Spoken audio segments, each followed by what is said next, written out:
For the first time in history, a U.S. governor has beaten a recall challenge. Scott Walker remains the governor of Wisconsin after he defeated Milwaukee Mayor Tom Barrett.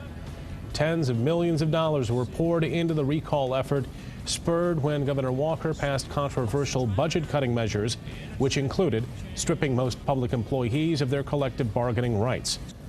Unions put on a full-frontal attack in Wisconsin against the governor and his budget cuts that they said unfairly targeted their members. When the dust settled, Walker remained governor, and the unions were handed a stunning defeat.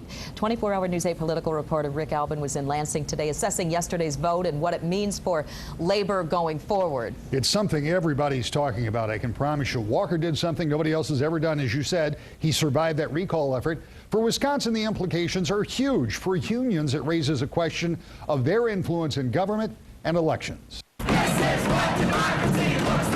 The protests last year were loud, big, and sustained. Despite that, Scott Walker prevailed.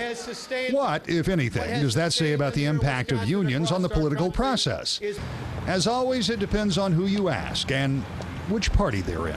I don't know if it's the union influence that's changed, but I think there's a recognition among the public that we have to look at those benefits and they have to be paid for. Do unions still have the same kind of clout that they once did? Well, I would, if you're correlating that to membership, clearly the membership has declined.